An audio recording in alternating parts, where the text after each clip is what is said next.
Alors bonjour à tous. Aujourd'hui on va parler du côté législation. Donc est-ce qu'il faut un permis ou une autorisation pour construire des habitations en palette? Alors là j'ai le téléphone avec moi, comme ça j'enregistre le son. Comme ça le son sera meilleur parce que à cette distance vous n'entendrez rien. Alors, pour commencer, il y a de plus en plus de personnes qui voudraient faire des habitations en palette, en récup, en tipi, des trucs comme ça. Alors, niveau autorisation, alors c'est compliqué, très compliqué. Alors, il y a deux grandes catégories déjà, terrain constructible, terrain non constructible.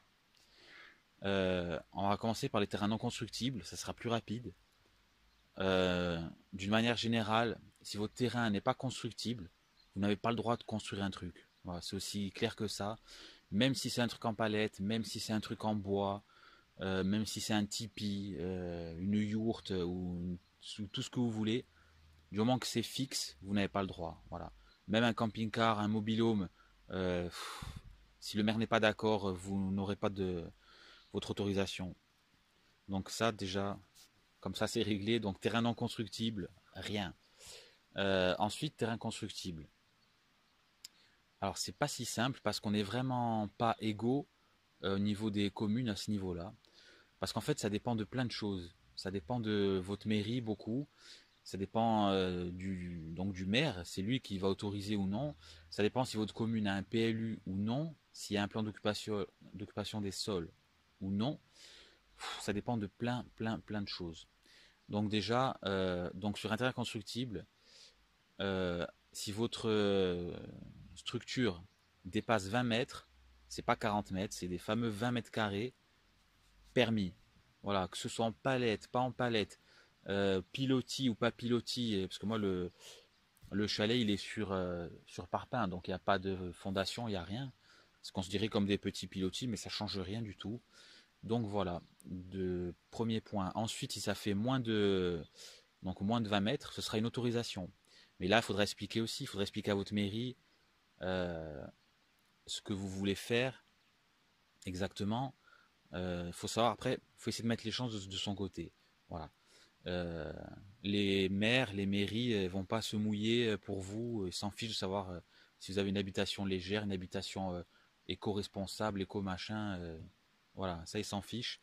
Il faut essayer de mettre les chances de son côté. C'est-à-dire que déjà, il faut savoir que les communes n'aiment pas le béton, ils n'aiment pas quand les gens font des dalles, font des trucs. Donc essayez de ne pas faire de fondation. Donc déjà, vous avez un peu plus de chances que ce soit accepté. Essayez de présenter un truc beau, parce que si vous voulez faire un truc que de la récup à 100%, c'est possible. Attention, c'est possible. Mais alors là, bonjour, quoi. Vous allez vous retrouver avec un espèce de camp de Rome, enfin un truc horrible, un bidonville, un truc de gitan. Et là, c'est même pas la peine, vous n'aurez pas d'autorisation, le voisinage va s'en mêler, enfin, je vous dis pas. Euh, voilà. Après, souvent, les maires donnent des accords verbaux, on va dire, du style non, mais c'est bon, elle est fait, et puis on verra. Bon, voilà. Bon, c'est déjà mieux que rien, hein. Mais vous n'aurez pas de papier, pas d'arrêté, rien. Voilà. Donc après, ça dépend beaucoup des communes. Voilà, ça dépend des relations que vous avez avec votre maire, avec votre voisinage, parce que là aussi, si vous êtes des voisins sympas, ça va. Si vous avez des bons voisins délateurs, donc là, c'est même pas la peine. C'est pareil. Ils vont aller se plaindre en mairie et le maire n'aura pas d'autre choix que d'aller dans leur sens. Et donc voilà, c'est vraiment compliqué. On n'a pas le droit de faire ce qu'on veut et c'est compliqué, quoi. Voilà. Donc c'est très inégal d'une commune à l'autre. Enfin voilà. Il y a des communes qui acceptent même pas les chalets. Là, voilà. Moi ici, il y a des communes qui acceptent pas les maisons en bois. Voilà. Ça dénature le paysage. Donc déjà c'est refus direct. Voilà. Donc c'est très bizarre, mais c'est comme ça. Donc voilà, on n'est pas du tout tous égaux. Peut-être par exemple moi, euh, je vais pas avoir le permis. Peut-être que Pierre Bouquet, il va l'avoir. Autant Véronique Fauvette et Nat B, ils vont avoir le permis. Nat du 25, Alexis Bois et Béton, et ils l'auront pas. Enfin voilà, on est tous inégaux. Après, c'est à vous de voir, mais je vous dis, ça dépend beaucoup de votre mairie et du projet que vous défendez. Voilà. Ça dépend beaucoup de ça aussi. Euh, fondation ou pas, voilà, tout ça. Moi, demain, si je démonte le chalet, euh, donc à la fin, il n'y aura que les parpaings. J'enlève les parpaings et 15 jours après, j'ai 20 cm d'herbe qui vont pousser. Donc voilà, ça, ils aiment bien le fait de pouvoir remettre en état comme c'était avant. Voilà. Voilà. Ou alors, si vous voulez être tranquille et rien demander à personne, il faudra vous acheter, je sais pas moi, 3 hectares de terrain dans le Berry. Ça va vous coûter à peu près 15-20 euros. Puis là, vous êtes tranquille, vous avez rien à demander à personne, pas de voisins, et comme ça, on peut faire ce qu'on veut. Voilà. Non, c'est aussi une solution, hein. Après, les trucs, une fois qu'ils sont faits, voilà, hein. Après, il faut savoir que même un poulailler, de toute façon, il faut le déclarer. Donc, tout ça pour payer la taxe abri de jardin, au-delà de 4 mètres carrés, je crois. Pff, et encore, je sais même pas si ça a baissé. Donc voilà, tout est de toute façon prétexte à bien sûr à prendre les taxes, ça c'est sûr. Voilà. Si vous construisez illégalement, une fois que votre bâtisse elle est faite, euh, vous risquez la destruction. Mais bon, ça arrive, je pense, très rarement.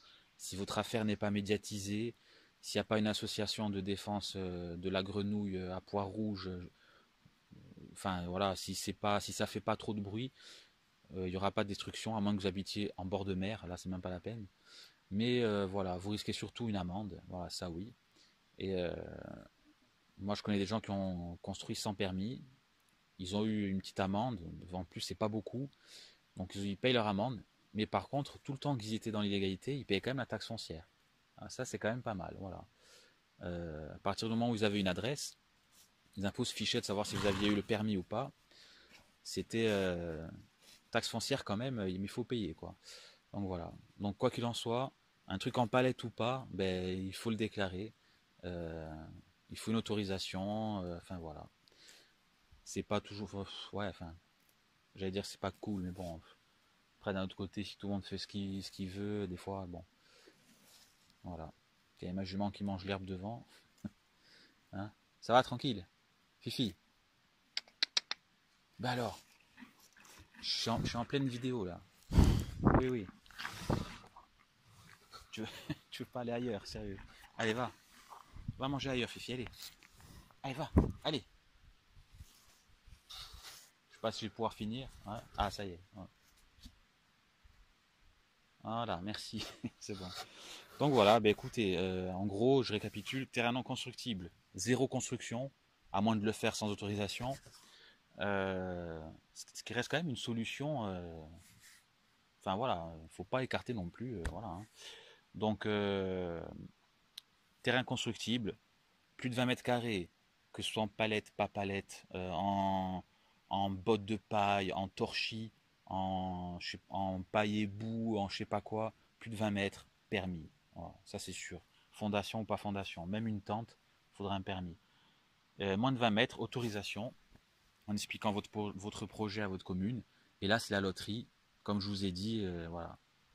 C'est un qui aura, l'autre non. Voilà, ça dépend de si vous êtes bien avec le maire, avec le voisinage. Enfin voilà. Donc écoutez, après, il y a peut-être plein de précisions à apporter. Je suis pas du tout urbaniste, voilà, hein, je suis pas. Hein. Mais bon, en gros, dans les grandes lignes, c'est ça. Voilà. Donc j'espère que j'ai répondu à vos demandes.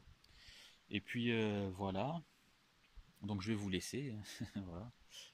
Et je vous dis à bientôt, à la prochaine pour une vidéo. Salut!